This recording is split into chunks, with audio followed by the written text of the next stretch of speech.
That morning, Genevieve You are Ashworth learned safe that her with life me. was no I longer know. her I own. trust you. The sunlight Always. came through her bedroom window the way it always had, soft, golden, the kind of light that promised nothing would change. But the knock on the door came 3 times sharp and urgent, and Beth's voice carried something that made Genevieve's chest tighten before she even opened her eyes. "Miss Genevieve, please, you must come downstairs." Beth never said please. Genevieve sat up slowly. Her hair was still pinned from the night before. She hadn't slept. She'd heard the sounds from the drawing room until dawn. Voices, the clink of glasses, her father's laugh too loud, too desperate, and then silence. The kind of silence that feels like the house is holding its breath. She pulled on her robe and walked to the door. Beth stood there pale, her hands twisting the fabric of her apron. "What's happened?" Beth didn't answer. She just looked at Genevieve with eyes that said everything. The drawing room was dark. The curtains were still closed. Candles had burned down to nothing. Empty glasses littered the table. And there, slumped in the chair by the window, sat Sir Ambrose Ashworth, her father. He didn't look at her when she entered. Genevieve stopped in the doorway. Her hands gripped the frame. "Father." The man lifted his head slowly. His eyes were red, not from tears, from something worse, exhaustion, shame, the kind that settles into your bones and never leaves. "Sit," he said. "I'll stand." Sir Ambrose said nothing. He reached for the paper on the table and held it out. His hand shook. Genevieve crossed the room. She took the document. She read it once, then twice. The third time her hands began to tremble, and she forced herself to stop because she would not let him see her break. The paper was a contract, official, binding, 2 names at the top: Sir Ambrose Ashworth, Duke Dorian Ravenshade. Below them a list, every debt her father owed, every creditor, every pound, and at the bottom a single line that changed everything. "In settlement, Miss Genevieve Ashworth through marriage." She placed the paper back on the table, carefully, as if setting it down too hard might shatter what was left of the world. When her voice was steady, she was proud of that. "Last night, were you drunk?" Her father looked away. Genevieve turned. She walked to the window and pulled the curtain aside. Outside, the garden was green. The roses were blooming. Everything looked exactly the same. But it wasn't. Nothing would ever be the same. Inside her, a storm gathered. Anger, fear, shame. But not for herself, for the man sitting in that chair. For the man who had gambled away his daughter because he couldn't stop himself from reaching for the cards. She said none of it, because saying it wouldn't change what had already been done. "Who is Ravenshade?" she asked. "Duke Dorian Ravenshade, the Duke of the North. He owns half the coal mines and forests from here to Scotland. 12 estates, more land than the king himself." "Do you know him?" Her father hesitated. "I used to." "Used to?" Genevieve turned back. "What does that mean?" "There's an old matter between our families. A land dispute. It was never settled. And last night he was at the table." Genevieve watched her father's face, the way his jaw tightened, the way he couldn't quite meet her eyes. "You didn't know he would be there," she said. "No." Her father's voice cracked. "I didn't know." Maybe it was true. Maybe it wasn't. It didn't matter anymore. The contract was signed, the debt was real, and the Ashworth family had no way out. "When is he coming?" "This evening, at twilight." Genevieve went upstairs. She closed the door to her room and sat on the edge of her bed. Her hands were still shaking. Now she didn't have to hide it. She was alone. Duke Dorian Ravenshade. She had heard the name. Everyone had. The richest man in the north. The coldest. The man no one ever saw in daylight. He rarely came to London, even more rarely to society's events. But he had come once, last autumn, to the gathering at Pemberton Manor. Genevieve hadn't noticed him that night. The ballroom had been crowded. She'd been speaking with Lady Caroline about something she couldn't even remember now. But as she was leaving, walking through the gallery toward the terrace, she had seen him. A figure in the shadows. Tall, dressed in black, standing perfectly still. Their eyes had met, just for a moment. His eyes were dark, so dark they looked black in the dim light. And cold. The kind of cold that makes you feel like winter has found its way inside you. She had looked away first. By the time she glanced back, he was gone. Now she remembered something else. The way her friend Margaret had leaned close and whispered, "That's the Duke of Ravenshade. They say he never walks in sunlight. Cursed bloodline. No one's seen him at midday in 20 years. Genevieve had laughed it off. Gossip. Society loved its ghost stories. She wasn't laughing now. At 6 o'clock, the carriage arrived. Genevieve watched from her window. The sky was turning purple, twilight settling over the estate like a veil. The carriage was black, polished, no crest on the side, just smooth dark wood that seemed to swallow the light. The driver stepped down and opened the door. Duke Dorian Ravenshade stepped out. He was exactly as she remembered. Tall, dressed in black. His coat fit perfectly. His movements were precise, controlled. He looked up at the house, his gaze sweeping across the windows, and for a moment Genevieve thought he saw her. She stepped back from the curtain. Then he walked toward the door. Genevieve took a breath. She smoothed her dress. She went downstairs. The drawing room had been cleaned. The curtains opened. Fresh candles lit. Her father stood by the fireplace, his hands clasped behind his back. He looked smaller than he had that morning. When Genevieve entered, the Duke turned. His eyes were the same, dark, calm, revealing nothing. He looked at her, not from head to toe, just at her face, for one long second. Then he inclined his head. "Miss Ashworth." His voice was low, northern accent but refined, the kind of voice that doesn't need to be loud to command attention. "Duke Ravenshade," Genevieve said. She stopped near the door. She didn't cross to the center of the room. She stayed where she could see both men clearly. "Would you like to sit?" she asked. "No, neither would I." A brief silence. Her father shifted his weight. The Duke's expression didn't change. Then Genevieve spoke. "You've seen the document. I assume you know what it says." "I do. And there's something I want to ask." The Duke waited. "There's an old matter between your family and mine. My father mentioned it. Is this marriage a continuation of that matter?" The room went still. Her father made a sound, something between a protest and a plea. "Genevieve, father." One word, quiet but firm. Sir Ambrose fell silent. The Duke looked at Genevieve with those dark, unreadable eyes. A long moment passed. "No," he said. "Then why silence?" 1 second. 2. The Duke's gaze didn't waver. "The answer to that question will come with time." Genevieve felt something stir inside her. Frustration, curiosity, she couldn't name it. "Then I have a condition as well," she said. The Duke didn't raise an eyebrow. He simply waited. "I will have my own space at Ravenshade Keep. How I spend my time will not be questioned. And when this marriage ends, that decision will be mine." The room held its breath. Her father was motionless. The Duke looked at Genevieve with that calm, measuring gaze that gave nothing away. "Agreed," he said. One word. No negotiation. Genevieve hadn't expected that. She didn't show it. "Then we have an understanding." The Duke inclined his head. As he moved toward the door, he paused. He turned back. Genevieve was still standing in the same place. Straight, silent, her hands at her sides. "There is something you should know," he said quietly. Genevieve waited. The Duke stepped closer. Not too close, but close enough that she could see his face clearly in the candlelight.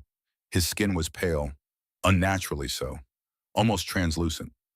"Look at the mirror," he said. Genevieve glanced at the large mirror on the wall. She saw herself, her father, the room behind them. She did not see the Duke. Her breath caught. The Duke watched her face. "I am not entirely what you think I am, Miss Ashworth. I am vampire." The word hung in the air like smoke. Genevieve's mind raced. Vampire?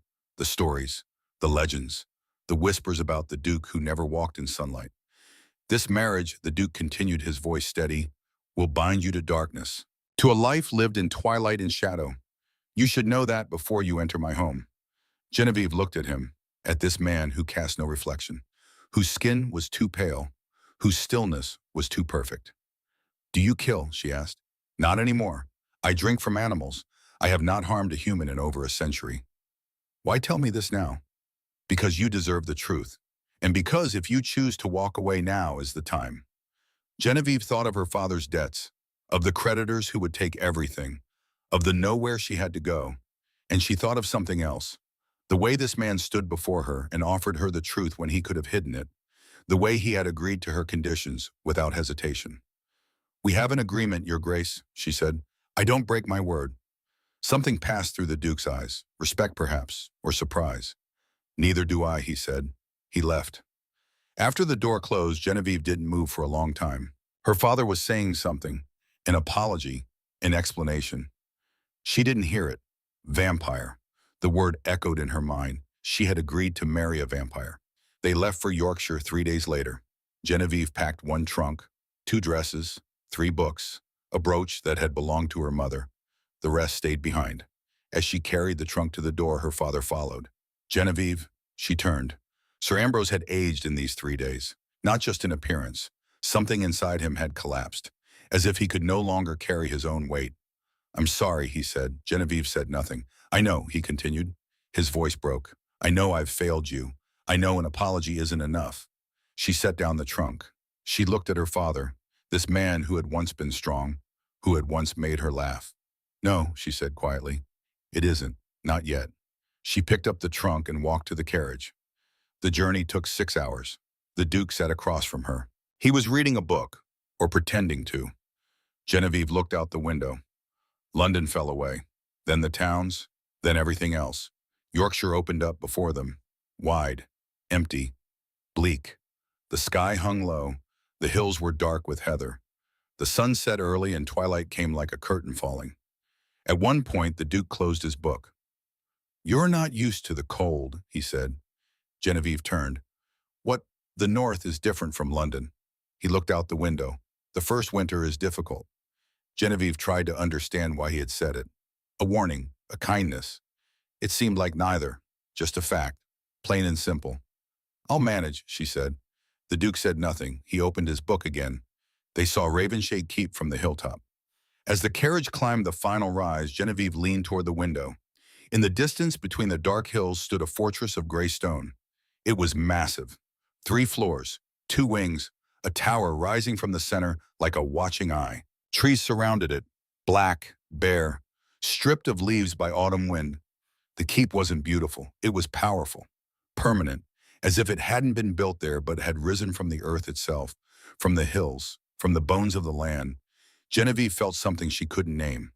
The carriage stopped at the gates. They opened without anyone touching them. Magic, Genevieve thought. Vampire magic.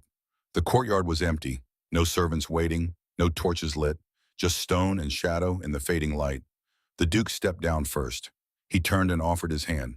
Genevieve took it. His hand was cold. Not just cool, cold like marble, like death. She stepped down. The door to the keep opened. A woman stood there, tall, gray-haired, her face lined with age but strong. She wore a black dress and a white apron. Her eyes were sharp. Your Grace, she said. She bowed to the Duke. Then she turned to Genevieve. My lady, welcome to Ravensshade Keep. Her voice was flat, neither warm nor cold. Professional. This is Mrs. Odalis Grimwood, the Duke said. She manages the household. Mrs. Grimwood inclined her head. If you'll follow me, my lady, I'll show you to your chambers. Genevieve stepped inside. The entrance hall was long. A chandelier hung from the ceiling unlit. The walls were lined with portraits, large, dark. They all showed the same thing. Men, horse, moorland, generation after generation of the same cold faces, the same rigid posture. There were no women.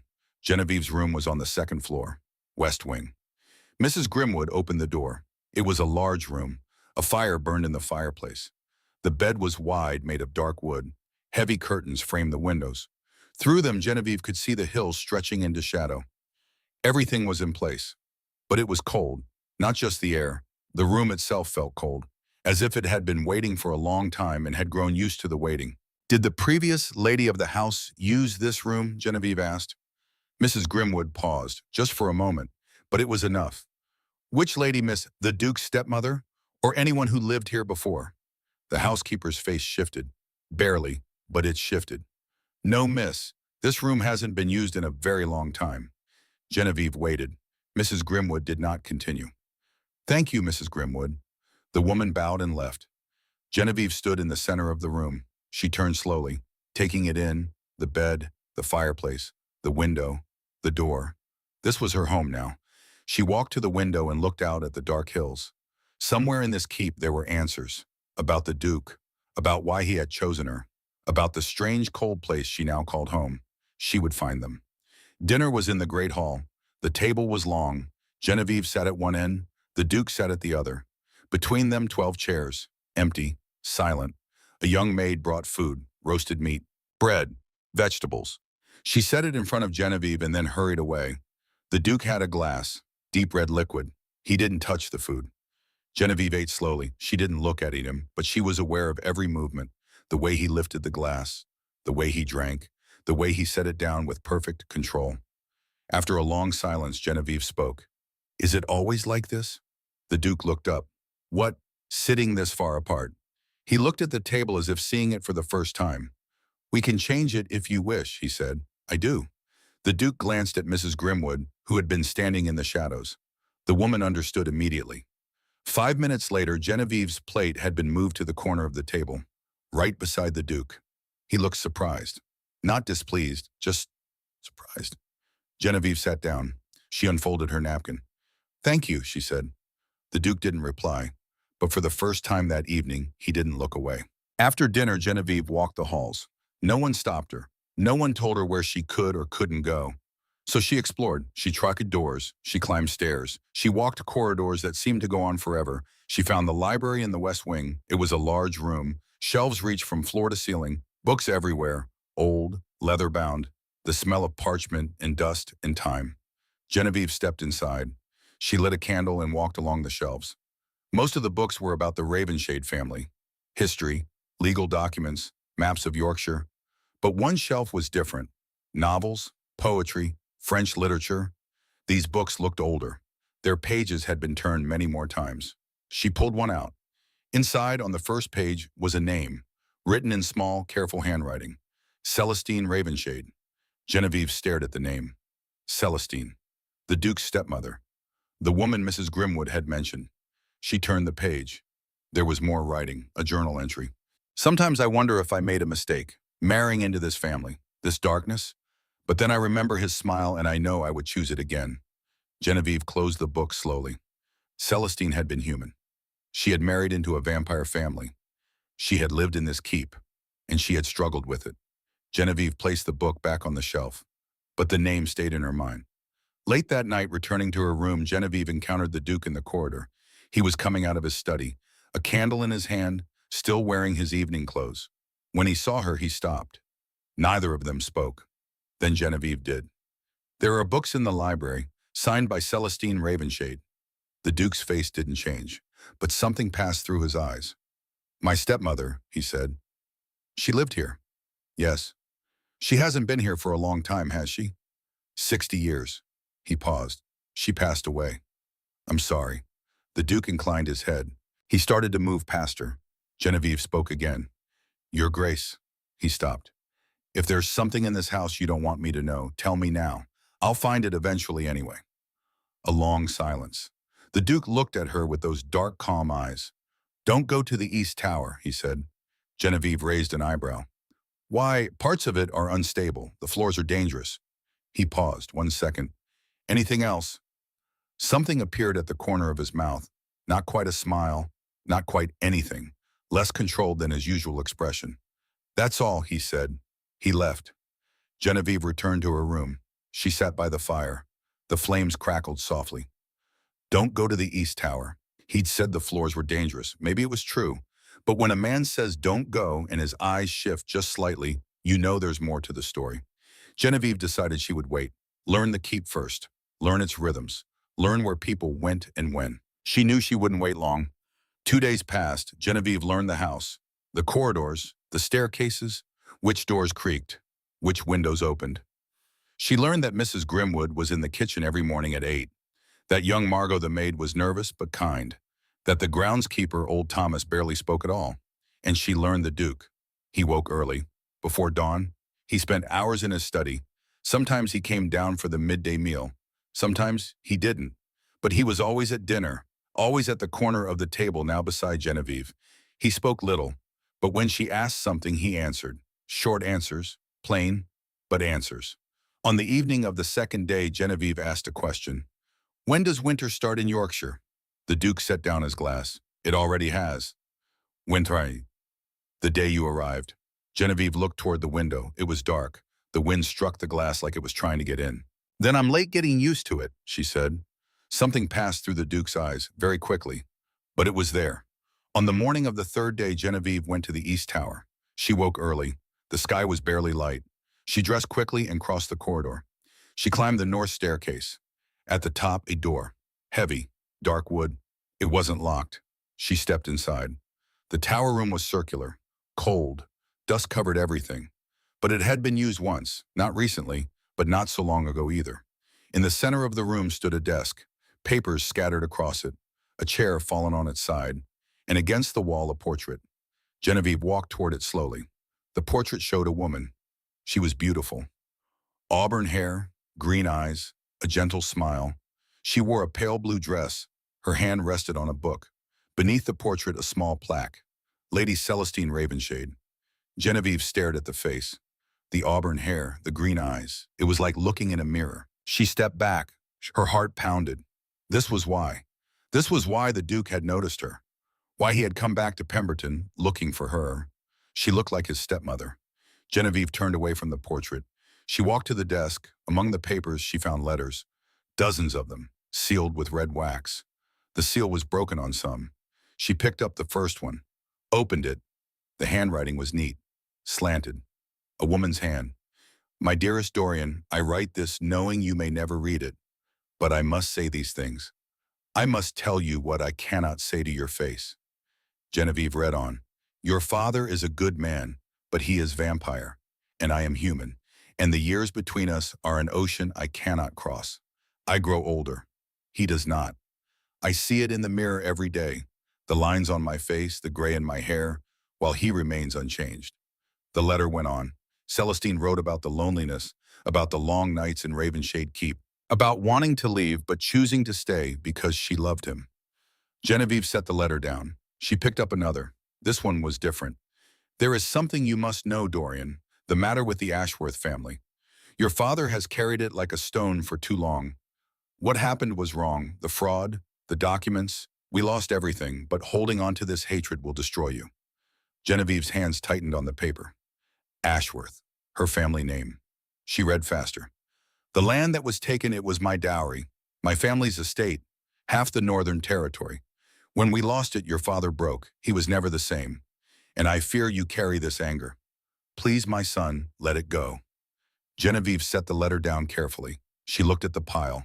There were more, dozens more. She opened another and another. The pieces came together slowly. Many years ago, there had been a land dispute, a massive one. The Ashworth family had used forged documents to seize Ravenshade territory. It wasn't small land, it was half of everything the family owned. Celestine's dowry lands, ancient, valuable, and Sir Ambrose's grandfather had been the architect of the fraud. Genevieve closed the letter she was holding. She stood. She walked to the window. Outside, the Yorkshire moors stretched endlessly, gray, windswept, beautiful in a stark, lonely way. Her family had destroyed his family.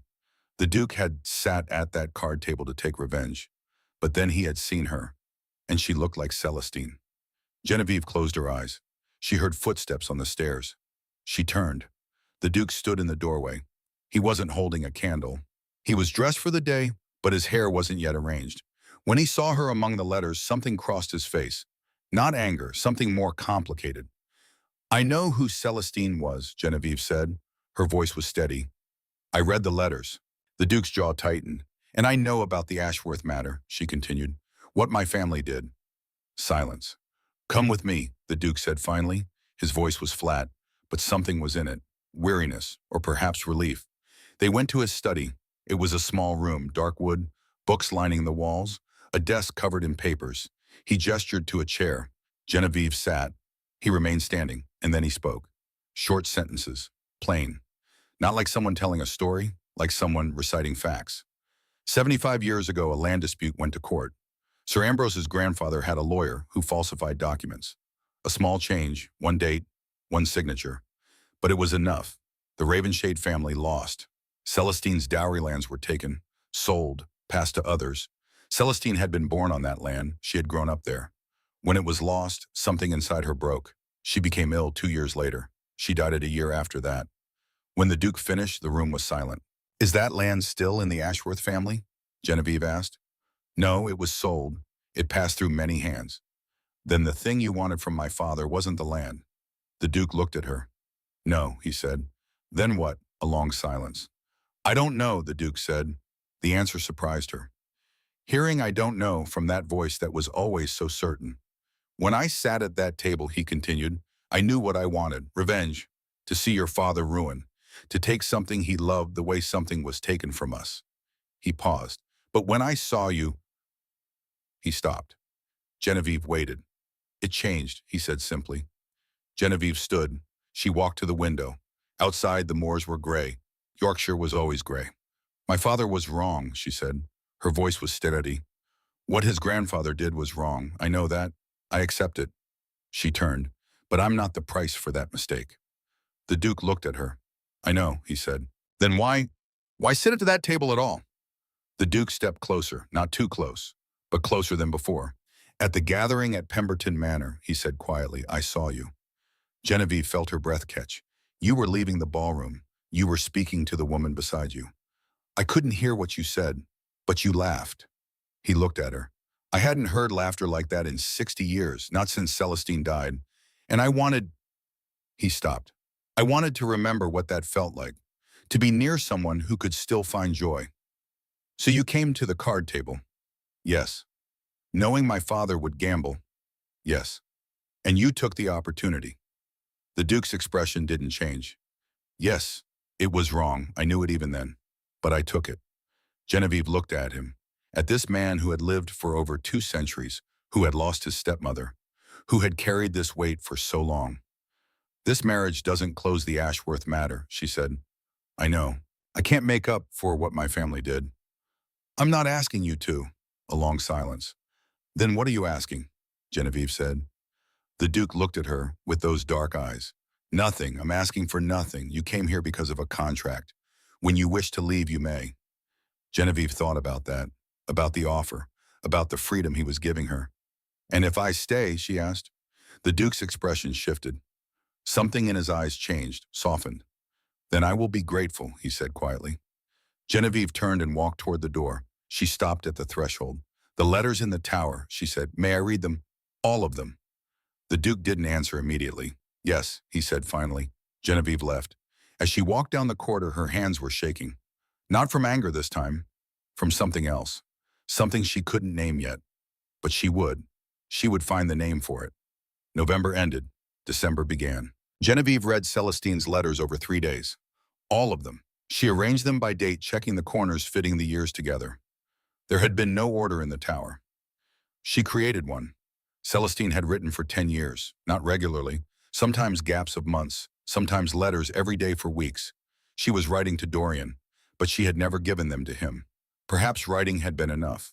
The letters spoke of 2 things. The first was loneliness, the vast, echoing loneliness of Ravenshade Keep, of being human in a house of shadows, of watching her husband remain unchanged while she aged, of wanting to leave but choosing to stay because love, even painful love, was better than in emptiness. The second was the Ashworth matter. Again and again, from different angles. Celestine feared Dorian's hatred, feared it would consume him the way grief had consumed his father. On the 3rd day, Genevieve found a letter that made her stop. My dearest Dorian, there is something I must tell you. What the Ashworth family did was not only about the land. You know this, I know this. But we do not speak of it because speaking makes it real. Genevieve read on, her hands steady but her heart racing. Your father and Ambrose Ashworth's grandfather were friends once. For the betrayal, before everything fell apart, they built something together, a mining venture, and when it failed, your father thought it was bad fortune. But it wasn't fortune, it was theft. The letter ended there. The next one was dated 2 months later. It said nothing about the Ashworths. Genevieve looked through the remaining letters. Was there another one that continued the story? There wasn't. That night at dinner, Genevieve asked, plainly, directly. There's something in Celestine's letters, she said. She writes that the Ashworth matter wasn't only about land. She says there was something else, between your father and my ancestor. The Duke set down his knife. I know, he said. Genevieve waited. Celestine told me before she died. He looked at the table. My father and your great-great-grandfather were friends when they were young. Close friends. They started a business together, a mining company in Yorkshire. He paused. A year later, the mine collapsed. The money was gone. Both families lost everything, but my father learned later that the mine hadn't collapsed. Your ancestor had withdrawn the funds, closed the partnership with falsified documents, saved himself, left my father with nothing. The room fell silent. My father never recovered. 2 years later, he died, broken, in debt. The land dispute came after that. Your family kept growing stronger. We kept growing smaller. Genevieve clasped her hands in her lap. Her father, Sir Ambrose Ashworth, the man who sat in his study buried in debt, whispering apologies. And before him a line of men who had built their fortune on someone else's ruin. "Why didn't you tell me?" she asked. The Duke looked at her. "What difference would it have made? I would have wanted to know." "And if you had known, what would you have done, Mahago?" Genevieve didn't answer because there was no answer. What could she have done? Would anything have changed? But she still wanted to know. "I want to know everything," she said, "whether it's good or bad." The Duke looked at her for a long time. "I know," he said at last. After that, something changed, not suddenly, not like doors opening or curtains lifting. It was small things. At breakfast, the Duke began splitting the newspaper in two, one half for Genevieve, one half for himself. In the afternoons when Genevieve read in the library, the Duke sometimes came in. He didn't sit. He would look at the shelves, take a book, leave. But now he didn't simply walk past. He paused, asked what she was reading, listened to her answer. During evening walks, Genevieve often walked alone across the moors. Sometimes she heard the sound of a horse in the distance. Once she turned and saw him. The Duke mounted on a black horse watching from the hill.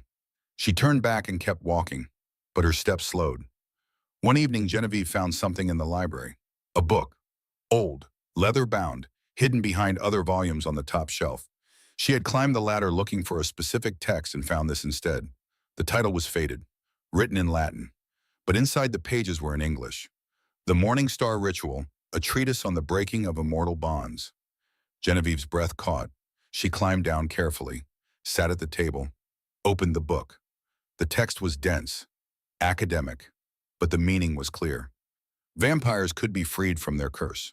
There was a ritual, ancient magic, passed down through centuries but rarely attempted because the cost was so high. The requirements were specific. It had to be performed during a blood moon eclipse. The vampire had to drink willingly given blood from a mortal. The mortal had to accept the vampire fully without reservation, and both had to be willing to sacrifice what defined them. If the ritual succeeded, the vampire would become mortal. Age would return. Not all at once, but adjusted to match the mortal's timeline. They would live a human lifespan together. If the ritual failed, the vampire would turn to ash instantly. Genevieve read the passage 3 times. She thought of the Duke, of his centuries alone, of the way he had looked at her when she laughed. She closed the book carefully. She didn't tell him. Not yet. 2 weeks later, an envelope arrived from London. It was addressed to the Duke. Heavy paper, wax seal. When he opened it at breakfast, his expression didn't change, but something in his posture shifted. "What is it?" Genevieve asked. "A summons to London. The Vampire Court wants to see you." Genevieve set down her tea. "Vampire Court. We have our own society, separate from humans. They've heard I've taken a bride. They want to verify you're acceptable. And if I'm not," the Duke looked at her, "then we leave and never return. But it would create difficulties."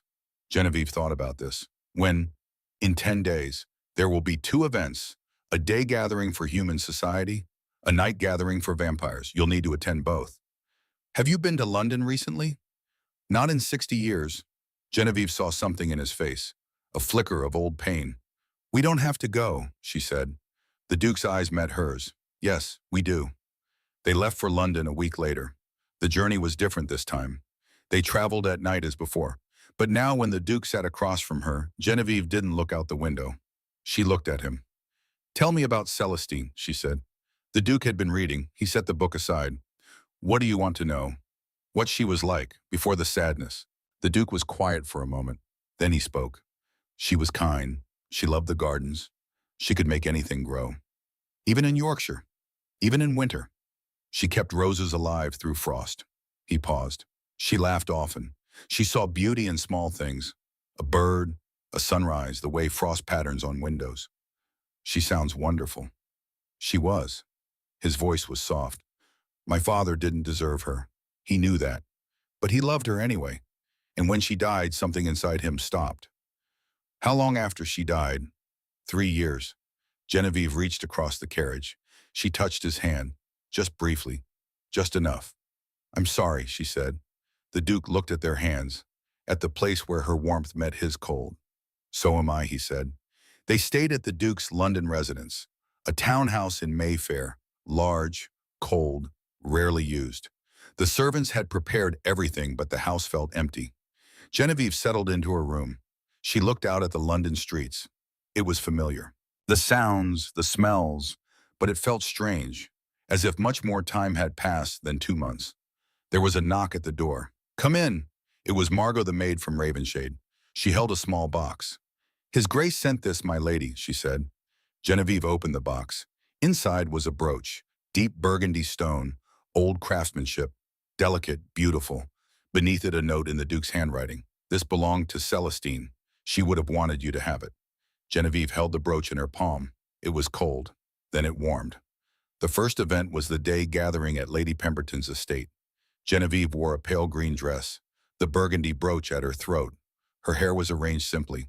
She looked at herself in the mirror and barely recognized the woman staring back. The Duke could not attend. Daylight. So Genevieve went alone. The ballroom was exactly as she remembered. Glittering, crowded, full of music and laughter and the sharp edge of gossip. She walked in. Heads turned. The whispers started immediately.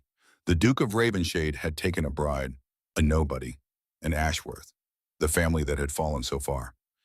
Genevieve lifted her chin and kept walking. Lady Margaret found her first. An old friend, she embraced Genevieve with genuine warmth. "You married him," Margaret whispered. "The vampire Duke. Is it true?" Genevieve smiled. "Which part?" "All of it." "Yes." Margaret pulled back, studying her face. "Are you happy?" Genevieve thought about that. About Ravenshade Keep, about the letters, about the way the Duke looked at her across the dinner table. "I'm learning to be," she said. An older woman approached. Lady Catherine Whitmore. Elegant, silver-haired. She had known everyone and forgotten nothing. "Miss Ashworth," she said, then corrected herself. "I apologize.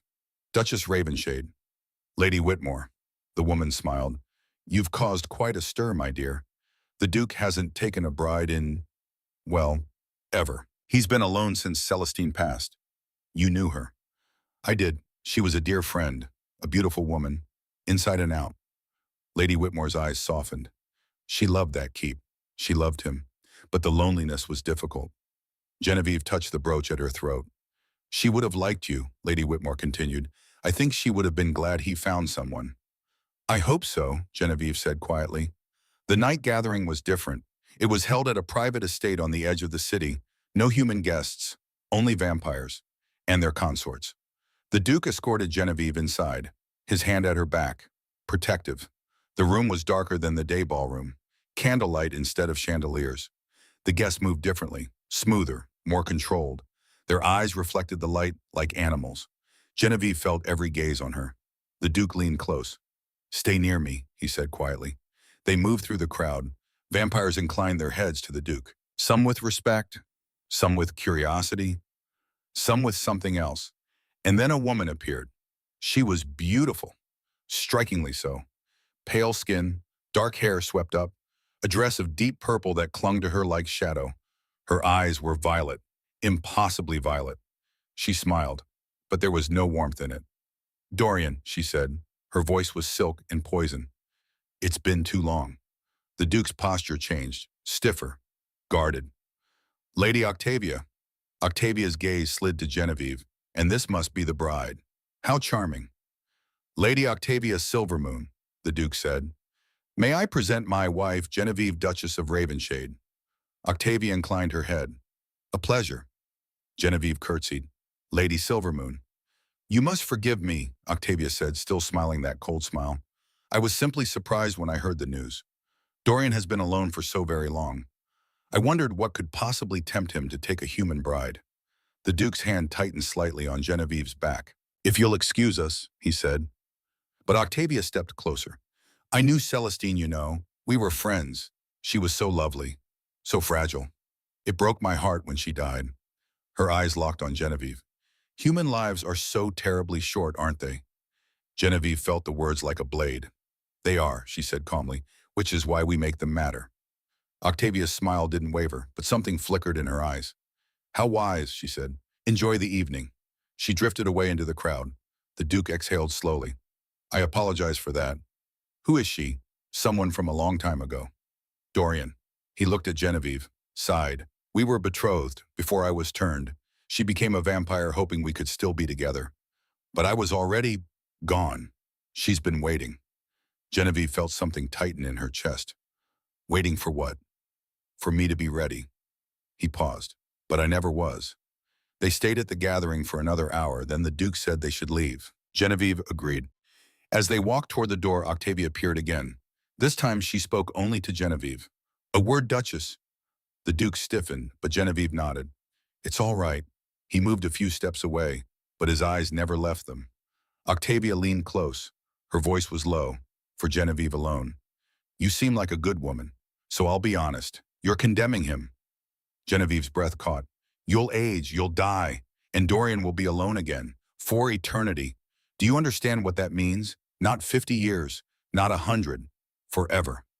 Octavia's eyes were sharp, cutting. If you truly love him, you'll leave. Let him find someone who can give him forever, someone like me. She stepped back, smiled her cold smile, and walked away. Genevieve stood very still. The words echoed in her mind. Forever. The Duke returned to her side. What did she say? Nothing that matters. Genevieve lied. But it did matter, and they both knew it. They left the gathering and walked to the carriage in silence. Inside, the Duke spoke. Octavia's words. Tell me. Genevieve looked at him, at this man who had lived for over 2 centuries, who would live for 2 more, and 2 more after that. She said, I'm condemning you to loneliness, Genevieve said quietly. She said, I'll die, and you'll be alone forever. The Duke's jaw tightened. She has no right. She's not wrong.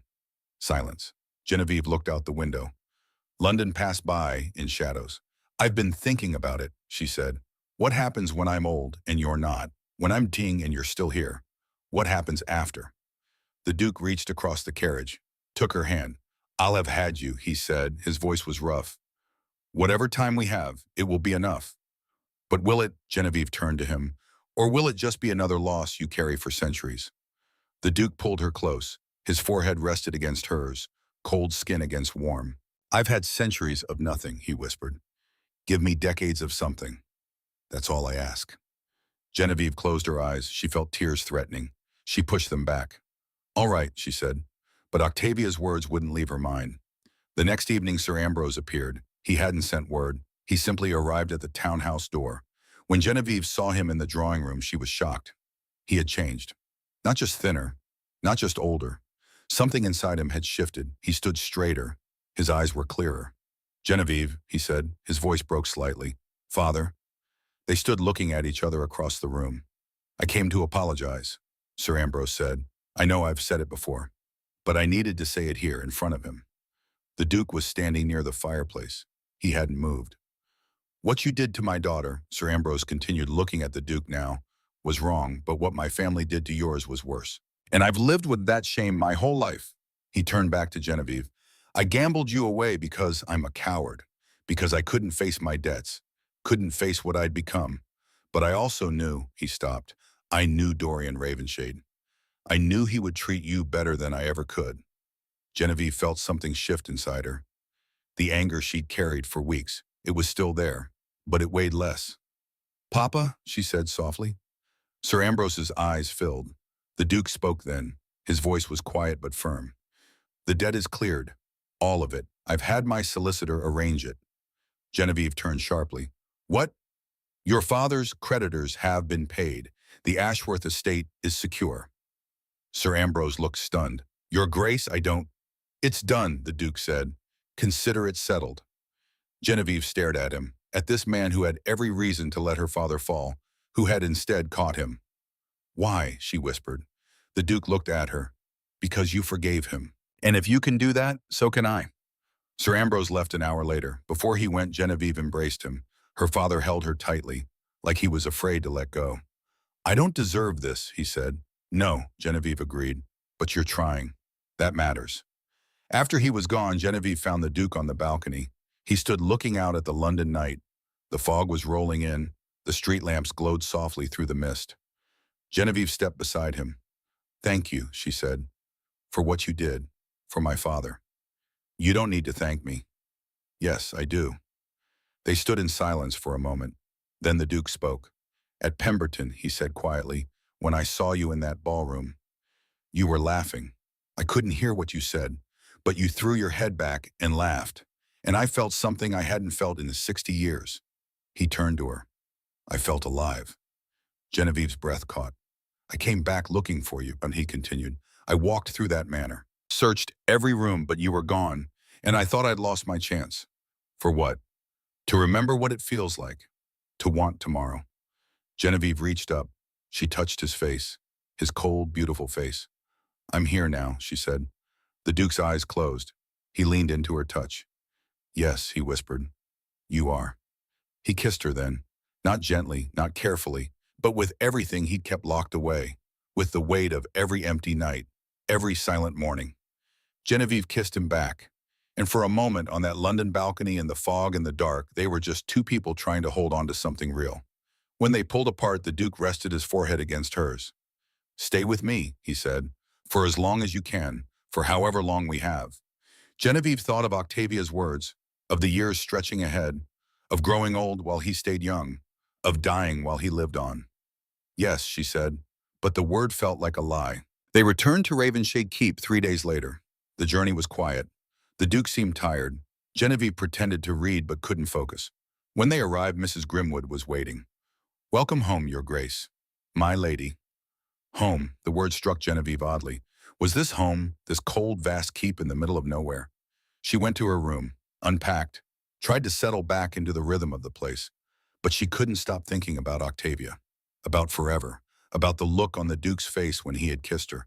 That night, she went to the library. She found the book again, the Morning Star Ritual. She read it carefully this time. Every word, every instruction. The blood moon eclipse was in 3 weeks. If she left, the Duke would be free, free to find someone who could give him eternity, someone like Octavia. If she stayed, she would bind him to grief, watch him watch her die, condemn him to another century alone. The choice felt impossible. The next day, Genevieve went to the East Tower. She climbed the stairs, opened the door, walked to the desk where Celestine's letters lay scattered. She sat down, began reading again, looking for something, anything. And then she found it, a letter, buried at the bottom, different paper, newer ink, folded inside another envelope. My dearest Dorian, this is my final letter. I have no more time. But I must tell you this. Your father was given a choice once, a ritual, ancient magic. He could have become mortal, could have grown old with me, but he refused. He chose immortality over me. And I have carried that knowledge like a stone. Don't make his mistake.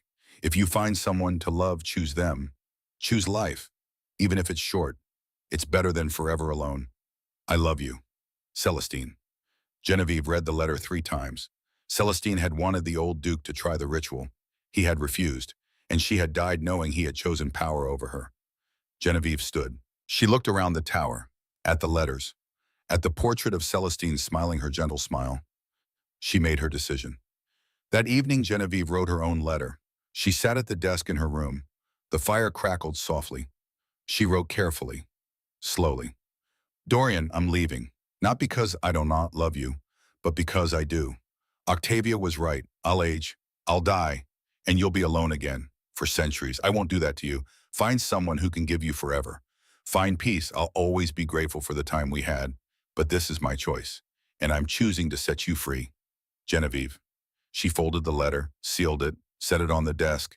Then she packed a small bag, one dress, the brooch Celestine had owned, nothing else. She waited until dawn. The Duke would be asleep then. Vampires always were. At first light, she crept down the stairs. Mrs. Grimwood was in the kitchen. Genevieve avoided her, slipped out the side door. Her father had sent a carriage. It was waiting at the gates. She climbed inside. Go, she told the driver. The carriage started moving. Genevieve looked back at Ravenshade Keep, at the gray stone fortress rising from the moors, at the tower where Celestine had written her final words. Tears ran down her face. I'm sorry, she whispered. Inside the keep, Mrs. Grimwood knocked on the Duke's door. No answer. She knocked again, harder. The door opened. The Duke stood there, hair disheveled, still in his nightclothes. What is it? My lady is gone, Your Grace. The Duke went very still. What? Mrs. Grimwood held out the letter. She left this. He took it, read it. His face didn't change, but his hands began to shake. He looked at Mrs. Grimwood. Grimwood. How long ago? Perhaps 20 minutes, my lord. The Duke turned. He walked to the window. Outside, the sun was rising, golden, beautiful, deadly. Bring me my horse, he said, your grace the sun. Now. Mrs. Grimwood ran. The Duke dressed quickly. He didn't think, didn't plan. He just moved. By the time he reached the courtyard, the horse was ready. Thomas held the reins, his face white with fear. My lord, you can't. The Duke swung into the saddle. Which road? South, my lord. But the sun. The Duke kicked the horse forward. He rode into the sunrise. The light hit him like fire. His skin began to burn immediately. Smoke rose from his hands, his face. But he didn't stop. He rode faster. A mile down the road, he saw the carriage. Stop, he shouted. The driver looked back, saw the Duke, saw the smoke rising from his body, and pulled the horses to a halt. Genevieve heard the shouting. She opened the carriage door and saw him. Dorian, on horseback, his skin red and blistering, smoke curling from his shoulders, his face twisted in pain. No, she screamed. She jumped from the carriage, ran to him. He collapsed from the saddle. She caught him. They fell together to the ground. You fool, she sobbed. You could have died. He looked up at her. His eyes were burned, but they were clear. I've been dead for 237 years, he said. His voice was raw. You made me want to live. Don't take that away. Genevieve held him, tears streaming down her face. The sun. I don't care about the sun. I care about you. The driver helped them. They got the Duke into the carriage. Out of the light, Genevieve held him as they rode back to the keep. Mrs. Grimwood was waiting. She saw the Duke's burns and went pale, but she didn't hesitate. She called for water, for salves, for help. They carried him to his chambers. Genevieve stayed with him. She tended his burns herself, her hands shaking, her face wet with tears. I'm sorry, she whispered. I'm so sorry. The Duke caught her hand, held it despite the pain. Don't leave, he said. I was trying to save you. You are saving me just by being here. Genevieve leaned down, rested her forehead against his. I found Celestine's final letter, she said. She wrote about a ritual, the Morning Star ritual. Your father could have become mortal, but he refused. The Duke's eyes opened. I know about the ritual. You do. I've known for years. I found the text decades ago. Then why? Because I was afraid it would fail, afraid afraid to hope. Genevieve pulled back, looked at him. Are you still afraid? The Duke looked at her for a long moment, at this woman who had tried to leave to save him, who had stayed because he'd asked. Yes, he said, but I'm more afraid of losing you. Outside, the sun climbed higher. Inside, Genevieve held the hand of a vampire who had ridden into daylight for her. And she knew, whatever came next, whatever choice they made, they would make it together. The Duke's burns took 3 days to heal. Vampire flesh mended faster than human. But sunlight wounds ran deep. They didn't just scar the skin, they scarred something else. Something inside. Genevieve stayed with him. She changed his bandages, brought him blood from the kitchens, sat beside his bed when he slept. On the 3rd day, he was strong enough to sit up. You shouldn't have come after me, Genevieve said. She was at the window looking out at the moors. Gray sky, gray land, winter settling in. Yes, I should have. She turned. He was watching her. His face was still pale. The burns had faded to pink marks that would disappear in another day or two, but his eyes were clear. You could have died, she said. I've spent 2 centuries avoiding death. For what, to be alone? He shook his head. I'd rather burn than lose you. Genevieve crossed the room. She sat on the edge of his bed, took his hand. I read Celestine's final letter, she said, the one she wrote before she died. She told you about the ritual, about your father refusing to try it. The Duke looked down at their joined hands. I know. She told me herself at the end. She said she wished my father had chosen differently, chosen her over immortality. She wanted him to become mortal. Yes. Would he have survived it? The Duke was quiet for a moment. I don't know. The ritual is dangerous. If the bond isn't true, if the love isn't real, the vampire dies, turns to ash. But if it is true, he looked at her. Then they live, together, for however long mortals live. Genevieve felt her heart beating too fast. Have you ever considered it? Many times, especially after Celestine died, I thought about ending this curse, becoming human again. But I was afraid of dying, of hope. He squeezed her hand gently. Hope is dangerous when you've lived as long as I have.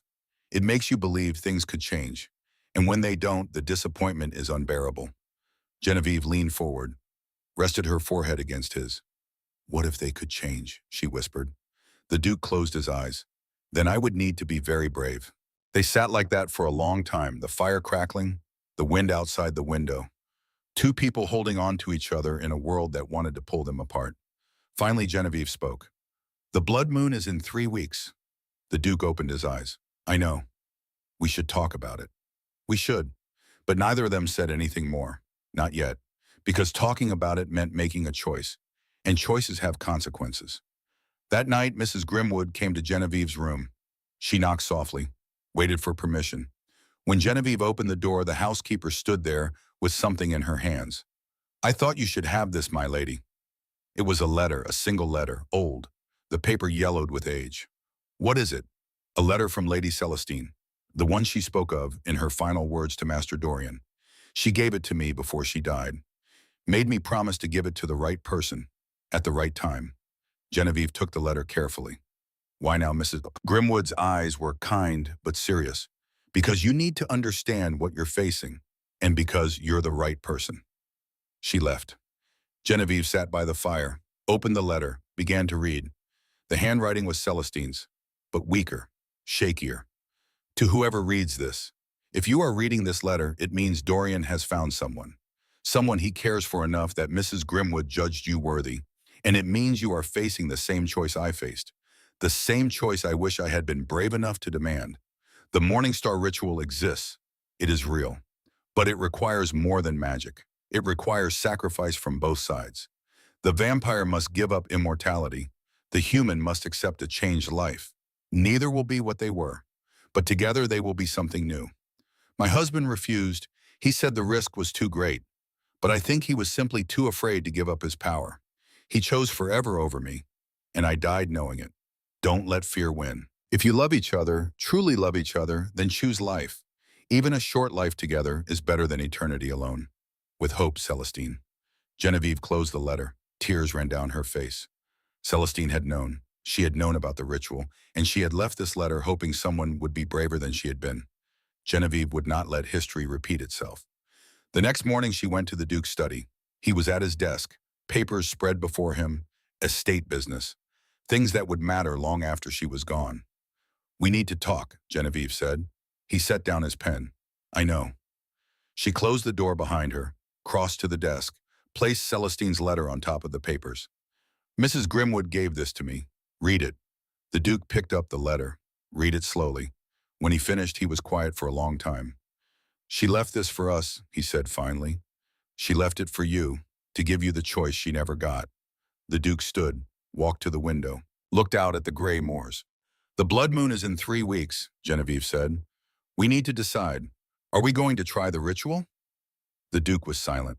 It's not that simple, he said at last. Yes, it is. Genevieve, if the ritual fails, I die. You understand that? I do. And you're willing to risk that? She leaned forward. Are you silence? The Duke turned to face her. I've lived for 237 years, he said. I've seen empires rise and fall. I've watched everyone I ever cared about die. And do you know what I've learned? What? That immortality is not a gift, it's a prison. Genevieve stood, crossed to him. Then let me give you freedom, she said. The Duke touched her face, his cold hand against her warm cheek. And if I die in the attempt, then you'll die free. He pulled her close, held her, and for the first time since she'd known him, she felt him tremble. I'm afraid, he whispered. I know, she said. So am I. They stood like that for a long time. Then the Duke pulled back, looked at her. We'll need to prepare. The ritual requires specific items.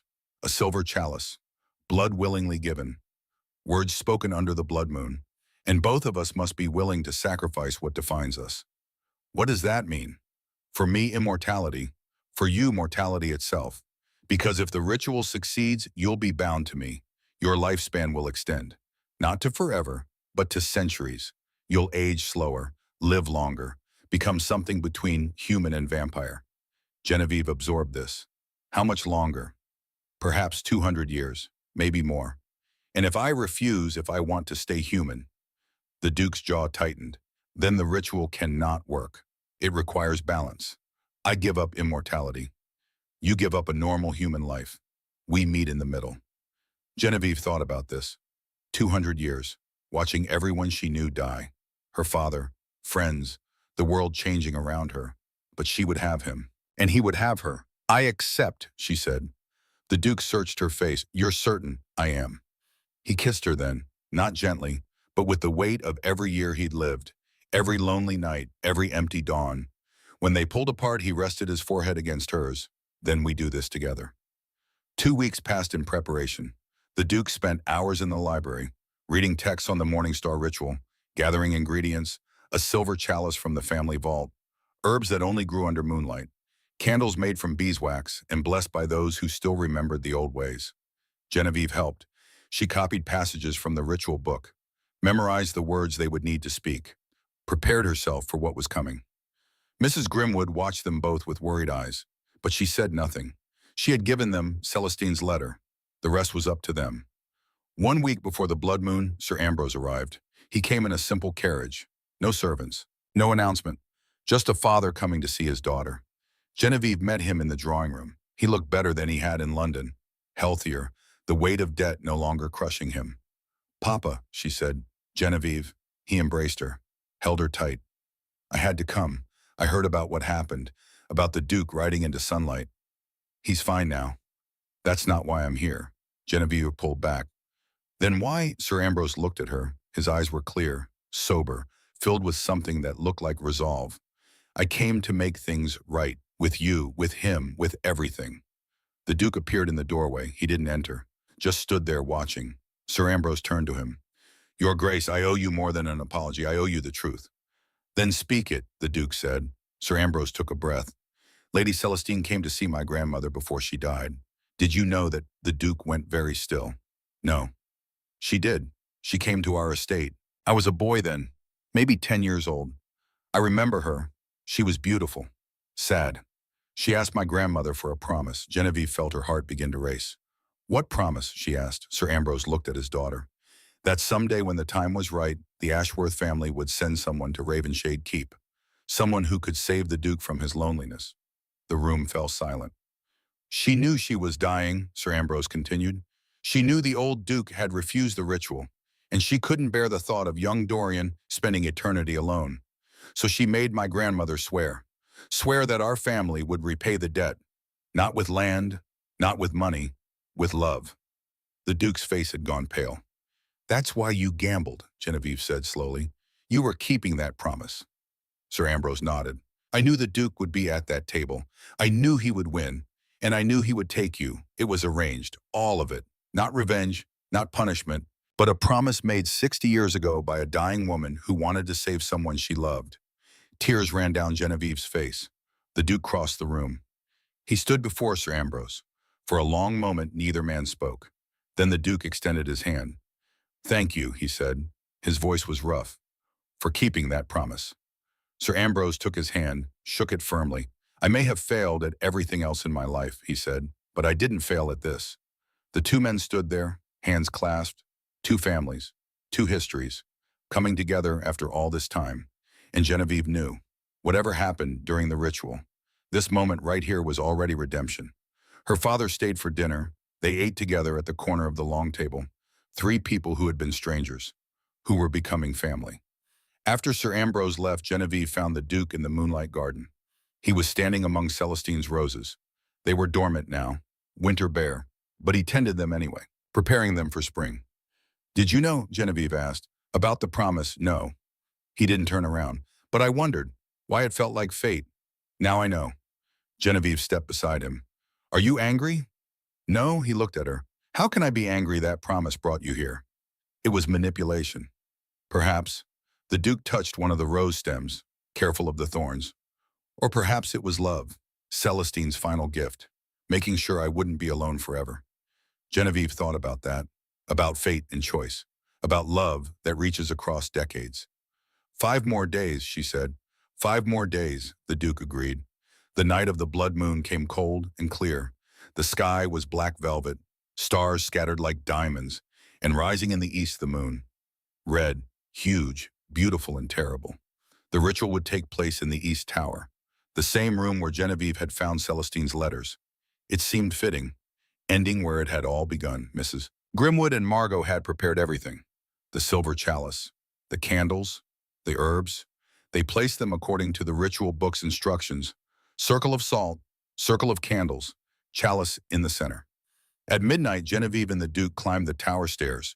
They were both dressed in white, simple robes. No jewelry except the brooch Celestine had worn. Genevieve wore it pinned over her heart. Mrs. Grimwood, Margot, and Sir Ambrose waited at the door. Witnesses. The ritual required them. The Duke and Genevieve entered the circle together. The room was cold. Their breath misted in the air. The candles flickered. Outside, the blood moon rose higher. The Duke picked up the silver chalice. He looked at Genevieve. "Last chance to change your mind," he said. "I'm not changing my mind." He handed her a small knife. Silver blade. Ancient. Genevieve took it. She cut her palm. Shallow. Just enough. Blood welled up. She held her hand over the chalice. Let the blood drip into it. Red drops falling, filling the silver cup. When enough had fallen, the Duke took the knife, looked at it. For a vampire to cut himself with silver was agony. The blade would burn. The wound would not heal quickly. He didn't hesitate. He cut his palm. His blood joined hers in the chalice. Red mixing with red. Human and vampire. Mortal and immortal. They set the knife aside. The Duke lifted the chalice, spoke the first words of the ritual.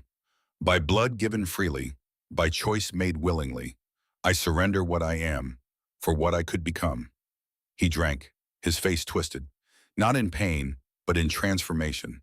Something was already beginning. He handed the chalice to Genevieve. She spoke the second half. "By blood accepted freely, by choice made willingly, I surrender what I am, for what we could be." She drank. The blood was warm, bitter, it burned going down. But she finished it, every drop. The moment she swallowed, the world changed. The candles flared, bright as sun. The circle of salt began to glow, and the blood moon outside poured red light through the window. The Duke gasped. He fell to his knees. Genevieve tried to reach for him, but she couldn't move. The ritual had them both now, held them in place. The Duke's skin began to change. The deathly pallor faded. Color returned. Pink, warm, human. His eyes, always so dark, began to lighten, from black to deep brown. But something was wrong. He wasn't breathing. Genevieve watched in horror as the Duke's body went rigid. His eyes rolled back. He collapsed to the floor. No. She broke free of the ritual's hold, fell beside him. Dorian.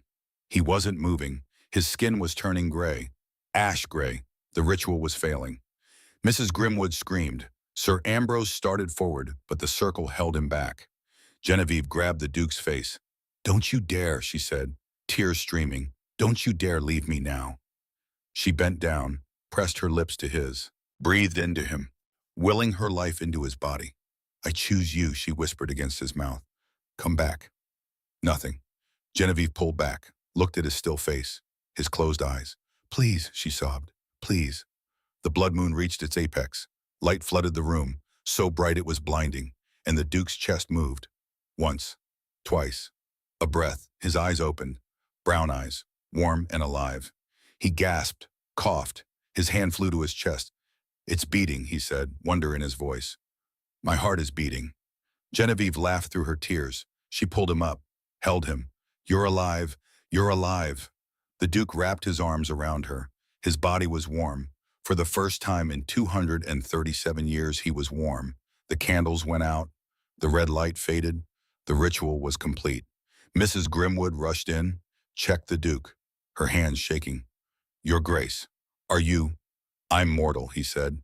He looked at his hands, turned them over. There were lines there now, subtle, but human. "I'm mortal." Sir Ambrose helped them both to their feet. Genevieve's legs were shaking. The Duke held her steady. "How do you feel?" her father asked. The Duke took a breath, deep, full.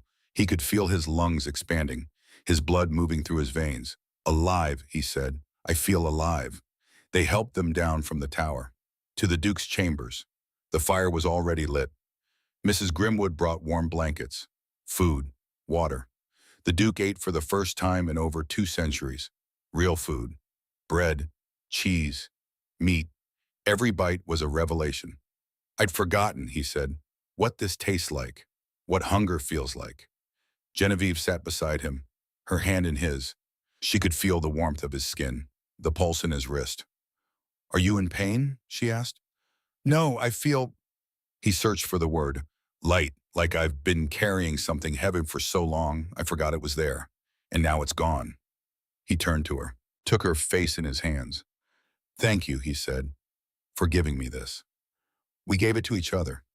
He kissed her, and this time when their lips met there was warmth, life, a heartbeat between them. When they pulled apart, Genevieve smiled. There's something you should see, she said. She led him to the window, pulled back the curtain. Outside the night was fading. The eastern sky was turning purple, then pink, then gold. Dawn is coming, she said. The Duke stared. He hadn't seen sunrise in 237 years. They stood together and watched. The sun crept over the horizon, slowly, beautifully, light spilling across the moors, turning everything golden. The Duke's breath caught. The first ray of sunlight came through the window, touched his face. He didn't burn, didn't blister. He just stood there, feeling warmth for the first time. Tears ran down his face. I can feel it, he whispered. The sun. I can feel the sun. Genevieve wrapped her arms around him. They stood in the window as the sun rose, as the world woke up, as a new day began, for both of them. The days that followed were strange and wonderful. The Duke had to relearn everything, how to eat, how to sleep, how to feel temperature. Hot and cold were new sensations. Hunger was new. Fatigue was new. He loved all of it. 1 week after the ritual, they rode out to the moors together, both on horseback, in full daylight. The Duke kept stopping, looking at things, the way light hit the grass, the shadows of clouds, colors he'd only seen at twilight. It's so bright, he said, laughing. Everything is so bright. Genevieve watched him, this man who had been ancient and cold, who was now grinning like a boy. Do you regret it? She asked. He turned to her. Regret what? Giving up immortality. The Duke rode closer, reached over, took her hand. I've had 237 years of forever, he said. And it was nothing compared to this. To you. To sunrise. To feeling warm. He squeezed her hand. I would do it again. 1,000 times. 3 months later, they had a proper wedding. Not a contract, not an arrangement. A true wedding. In the daylight. In Celestine's garden. Which was blooming now. Spring had come. The roses were alive again. Genevieve wore white, a simple dress, her hair loose, the brooch over her heart. The Duke wore mourning clothes, gray coat, white shirt. He looked younger somehow. The weight of centuries lifted from his shoulders. Sir Ambrose walked Genevieve down the aisle. He was crying, happy tears this time. Mrs. Grimwood and Margot were there, Thomas the groundskeeper, the household staff, and a few guests from London. Lady Catherine Whitmore came. She smiled through her tears. The ceremony was short, simple. The words mattered. I was won in a wager, Genevieve said, but I choose you in love. I was dead for centuries, the Duke said. You brought me back to life. They exchanged rings, silver bands, engraved with words only they could see. Forever starts now. They kissed as husband and wife, and the garden erupted in applause. Years passed, 30 years, 50, 70. Ravenshade Keep was different now, lighter, warmer. The twilight enchantment had lifted when the Duke became mortal. Now the sun reached every corner. The gardens bloomed, the household thrived, and the Duke and Genevieve built a life. They had children, 2 daughters, beautiful girls with auburn hair and their father's brown eyes. The girls ran through the halls, played in the gardens, brought laughter to rooms that had been silent for too long. Sir Ambrose lived with them until he died, peacefully, in his sleep, surrounded by family. He was 73. He'd lived to see his grandchildren, to know he'd done something right. The Duke mourned him, which would have been impossible when he was vampire. But now he could feel grief. And it was painful. But it was also human, and he was grateful for it. Mrs. Grimwood stayed on as housekeeper until she was too old to continue. She was happy. She'd seen the keep transform from tomb to home, and she considered it her greatest achievement. The daughters grew, married, had children of their own, and slowly the Duke and Genevieve grew old together. One evening, 70 years after the ritual, Genevieve and the Duke sat in the garden. They were old now. Genevieve was 90, but the ritual had changed her. She looked perhaps 70, still sharp, still strong. The Duke looked 85. His hair was silver. Lines creased his face, but his eyes were warm, alive. Their grandchildren played nearby, laughing, chasing each other through the roses. "Do you miss it?" Genevieve asked. "Being young." The Duke looked at her, at the woman who had saved him, who grew more beautiful with every passing year. "No," he said, "I miss nothing. Not immortality. I have everything I need right here." Genevieve leaned her head on his shoulder. He put his arm around her. The sun was setting, the sky turning purple and pink and gold, the same sky he'd watched for centuries. But it looked different now, better, because he was watching it with her. "I love you," Genevieve said. "I love you," the Duke replied. Their grandchildren ran up, climbed onto their laps, chattering about flowers and butterflies and all the things children find miraculous. The Duke held them, his family, this life he'd been given, and he thought of Celestine, of her final letter, her final hope. She'd wanted him to find someone worth choosing mortality for. He had. The sun set, the stars came out, the family went inside together, and Ravenshade Keep glowed with warmth and life and love. Some stories begin with a gamble, with a contract, with a curse, but they end with a choice. Genevieve Ashworth was one in a card game, but she chose to stay, chose love over fear, chose tomorrow over yesterday. And Dorian Ravenshade, Duke of the North Vampire for 237 years, chose mortality, chose warmth, chose a finite life filled with love over an infinite life filled with nothing. They grew old together. They watched sunrises. They raised children. They built a home. They lived. And when the end came, as it does for all mortals, they faced it together. Not as Duke and Pawn, not as vampire and human, but as husband and wife, partners, two people who had gambled everything on love, and won.